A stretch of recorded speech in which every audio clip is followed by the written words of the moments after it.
So welcome. This is our question and answer session for this week. Some good questions. So let's get started. First question regarding Planned Parenthood versus Casey. Speak a little bit more about the significance of the case and constitutional ramifications that may have come about if the court had ruled the other way. Which, yeah, obviously it was easy that it could have. And if that, if the court had ruled the other way, so the result would have been a reversal of Roe, which would have said there was no constitutional right to an abortion, which would have returned the issue to the states. And this is a map from 2019. The situation really hasn't changed very much since then, which gives a sense, I think, of what abortion laws might look like if Planned Parenthood had gone the other way. And what you see is that the states that are in basically gray or blue on this map are states where abortion would be where there'd be very, very little change if Roe were reversed tomorrow. There's there'd still be a general right to an abortion. But the states in yellow, or especially in orange and red, are states where there would be significant restrictions, and likely in most of the states in orange and red, there would be an outlawing of abortion entirely. So in effect, if Planned Parenthood had gone the other way, we would have had a map like this where some states, basically the blue states, although there's it's not quite the case. I mean, Montana, for instance, has liberal abortion laws, but basically blue states, abortion would be legal. Red states, abortion likely would be illegal, and the purple states would have something of a mix. Now, ask the question how much of a difference that is, from basically where we are now. In a lot of the red states, there are various restrictions on abortion that don't make it illegal, but do make it much, much more difficult to get. So, but we'd have a situation where there'd be 50 different abortion laws. Second question kind of piggybacks off of this. What does undue burden mean? I'm still confused on the decision upheld in Planned Parenthood versus Casey. You're not the only one who's confused. Here's the passage from the opinion. Abortion right is similar to numerous forms of state regulation, might have incidental effect on increasing the cost or availability of medical care, whether for abortion or any other medical procedure. The fact that a law which serves a valid purpose, not designed to strike at the right itself, has the incidental effect of making it more difficult and more expensive to procure an abortion cannot be enough to invalidate it. Only where state regulation imposes an undue burden on a woman's ability to make this decision does the power of the state reach into the heart of a liberty protected by the Due Process Clause. And then there are a variety of legal citations that come after that sentence. A cynical person, or frankly, a not too cynical person, would suggest that basically an undue burden is whatever a majority on the Supreme Court currently says that it is. In effect, what this wording does is transfer, the abortion law from the Roe situation, where we have these 3 trimesters, and the state's ability to restrict abortion depends on which trimester the woman is in, to this undue burden test, which is much, much vaguer in terms of its structure.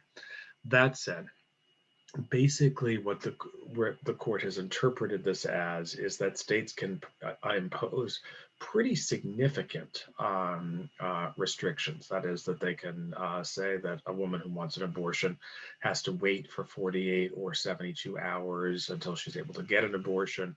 The court has upheld restrictions on late-term abortions by the states. The court has been willing to uphold some restrictions on abortion providers that are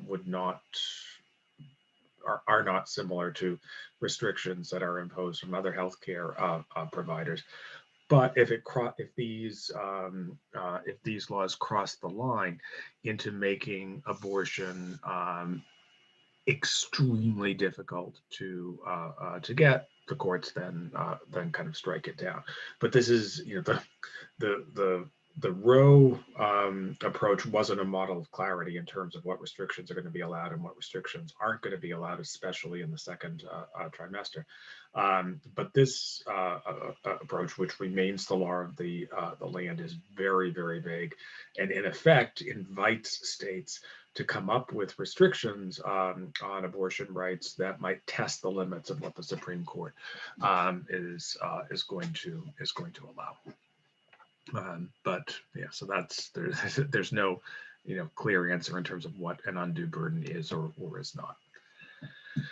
Third question, in rulings related to homosexuality and abortion, the Supreme Court often makes a point that many Americans have negative perceptions of gay people, and abortion is this constitutionally relevant at all.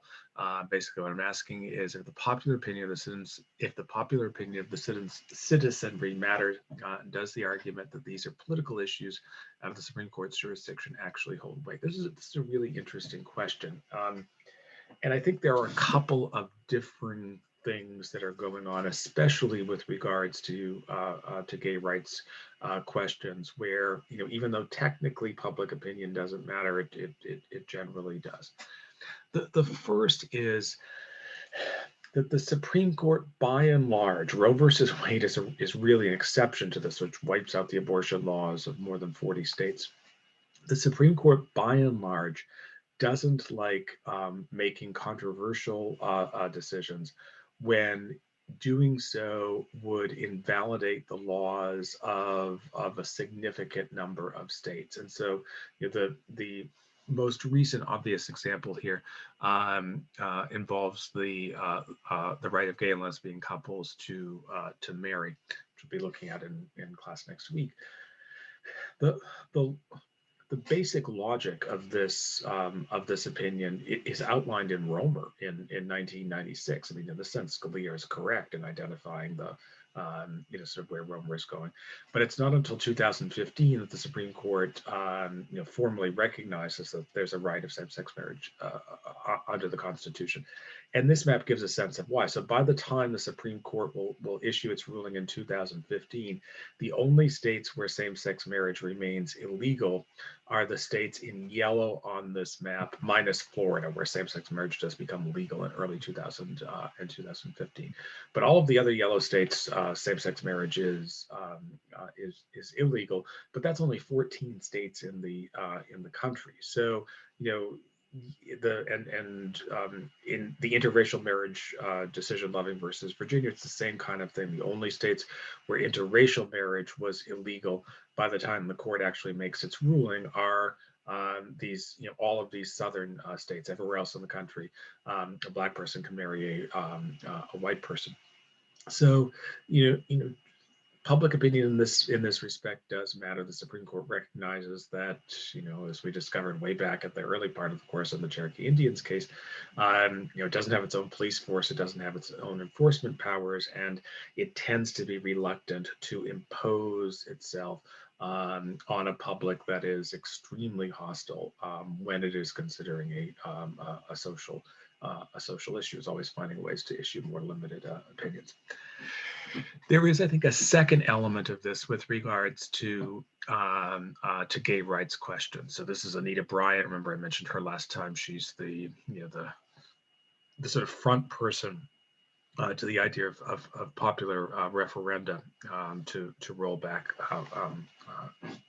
at this point city or county measures that provided anti-discrimination protection for gays and lesbians.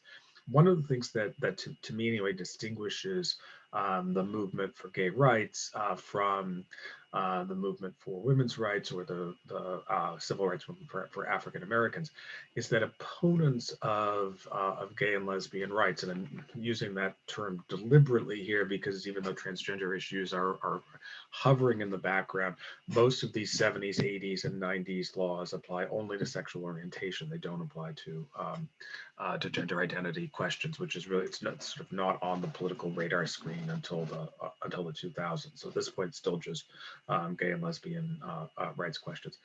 That opponents of gay and lesbian rights, to a much, much greater extent than opponents of any other social movement in U.S. history, rely on the ballot box to overturn pro-gay policies at either the city or the state level. Again, Romer here is a pretty typical strategy here, and the reason for this is that the primary arguments in favor of restricting, or the primary arguments against gay rights, tend to be arguments that legislatures are unlikely to adopt. That is, outright religious arguments. A sense that, look, my religion sees homosexuality as sinful behavior. The Catholic Church or the elements of the Protestant Church, and I, the voter, want to apply my religious beliefs to the law. Or secondly, just outright bigotry against gays or lesbians. Again, these two are very different frameworks of ideas, but both of these are areas where the First Amendment is clear that the Congress or a state legislature cannot pass a law with the goal of advancing a particular religious interest, and Congress or a state legislature cannot pass a law that's simply based in bigotry.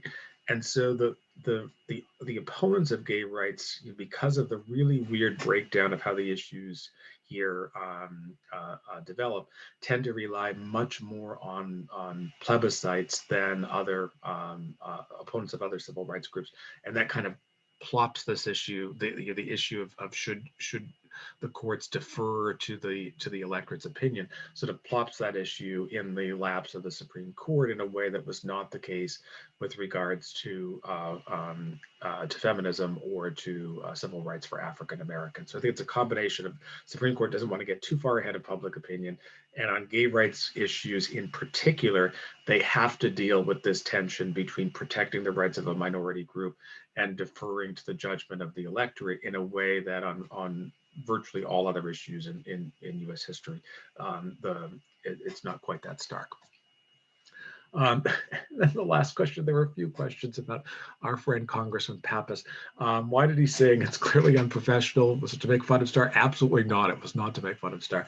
I don't understand how he's allowed to sing. Remember that the House has this, it's a weird sort of rule. It's called a minute speech, and the member of Congress can say or do anything. I mean, no one expected that he was going to get up there and sing his little, twinkle, twinkle kind of star thing, but he's allowed to do so under House rules. The question is, why did he do this? An example of this comes after Starr testifies on behalf of Clinton's impeachment for the House Judiciary Committee hearing, and this is from the Washington Post. You can see the area that I have excerpt. The Republican members of the committee and conservatives who are in the audience stand up and give Starr a standing ovation.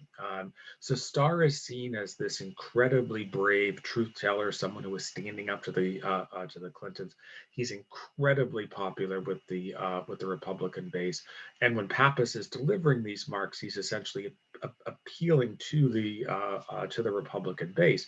The problem is that he's representing a district in central New Jersey where there are some hardcore, very conservative Republicans, and there were some hardcore, very liberal Democrats, but it's mostly a pretty moderate suburban district that kind of moves between the parties, and so his singing episode doesn't play well. And indeed, when he tries to come back in 2000, so he's defeated in 1998 in large part because of a singing episode. In 2000, he tries to get his old seat back, and he loses in the Republican primary to his predecessor, Dick Zimmer, by a 3-2 margin, and Zimmer goes on to lose very, very narrowly to Rush Holt, the guy that beat Pappas. Pappas did try a comeback this year. He wasn't that, he was quite young when he was elected to Congress, and he was considering running for the New Jersey State Senate in 2021. They have legislative elections this fall in New Jersey, but he remained somewhat unpopular even within the Republican Party of the state, and so it looks like he's not going to move forward. So this is a case where he thought he was being cute, and he also thought he was sort of appealing to the party's base, and it wound up backfiring against him. So that's what we have for this week's question and answer. Hope that everyone is staying well. Okay, bye.